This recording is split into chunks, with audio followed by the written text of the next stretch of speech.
बुद्धि से भरा घड़ा। एक बार किसी बात पर अकबर बीरबल से नाराज हो गए और उन्होंने बीरबल को राज्य छोड़कर कहीं दूर चले जाने का आदेश दे दिया। बीरबल ने अकबर के आदेश का पालन किया और राज्य छोड़कर चले गए। कुछ समय बीतने के बाद अकबर को बीरबल की याद आने लगी। कई महत्वपूर्ण मुद्दों पर बीरबल का मशवरा अकबर को निर्णय लेने में मदद करता था, इसलिए बीरबल के बिना निर्णय लेने में अकबर को असुविधा होने लगी।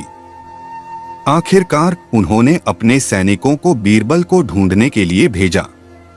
सैनिकों के कई गांव में बीरबल को ढूंढने का प्रयास किया, लेकिन बीरबल नहीं मिले। कई जगहों पर पूछताछ करने के बाद भी बीरबल का पता ठिकाना नहीं मिल सका और अकबर के पास सैनिक बैरंग लौट आए। अकबर किसी भी सूरत में बीरबल को वापस लाना चाहते थे, इसके लिए उन्होंने एक युक्ति सोची। सैनिकों के माध्यम से उन्होंने अपने राज्य के सभी गांवों के मुखियाओं को संदेश भिजवाया। संदेश इस प्रकार था: 1 माह के भीतर एक घड़े बुद्धि भरकर उस घड़े के साथ दरबार में उपस्थित है। ऐसा न कर पाने की स्थिति में बुद्धि की जगह घड़े में हीरे जवाहरात भरकर देना होगा।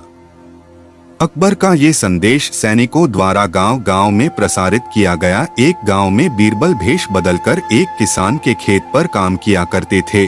जब उस गांव ने मुखिया को अकबर का ये संदेश मिला तो वो चिंतित हो उठा। उसने गांव के लोगों की सभा बुलाई। बीरबल भी उस सभा में उपस्थित हुआ। गांव के मुखिया ने अकबर का संदेश गांव वालों को दिया तो सभी सोच में पड़ गए। तब बीरबल ने मुखिया से आग्रह किया, महाशय आप मुझे एक घड़ा दे दे, मैं उसे इन महीने के अंत तक उसे बुद्धि से भर दूंगा। मुखिया के पास और कोई चारा नहीं था। उसने एक घड़ा बीरबल को दे दिया। बीरबल वह घड़ा लेकर किसान के उस खेत पर चला गया जहां वह काम किया करता था। वहां उसने कद्दू उगाए थे। उनमें से ही एक छोटे से कद्दू को उठाकर उसने घड़े में डाल दिया। कद्दू अब भी अपनी बेल से लगा हुआ था। बीरबल उस कद्दू को नियमित रूप से खाद पानी देने लगा और उसकी अच्छी तरह से देखभाल करने लगा, जिससे धीरे धीरे कद्दू बढ़ने लगा। कुछ दिनों बाद कद्दू का आकार इतना बड़ा हो गया कि उसे घड़े से बाहर निकाल पाना असंभव था। कुछ और दिन बीतने के बाद जब कद्दू का आकार घड़े के आकार जितना बड़ा हो गया, तब बीरबल ने उसे उसकी बेल से काटकर अलग किया। घड़े का मुंह कपड़े से ढकने के बाद वह गांव के मुखिया के पास पहुंचा और वह घड़ा उसे देते हुए बोला, यह घड़ा बादशाह अकबर को दे देना और उनसे कहना कि इसमें बुद्धि भरी हुई है।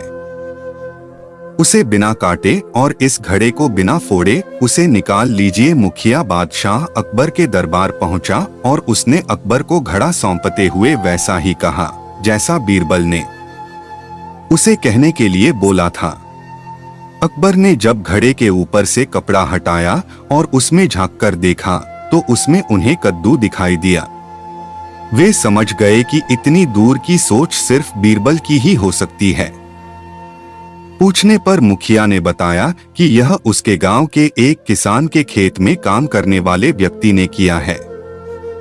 अकबर जान चुके थे कि वो व्यक्ति और कोई नहीं बल्कि बीरबल है।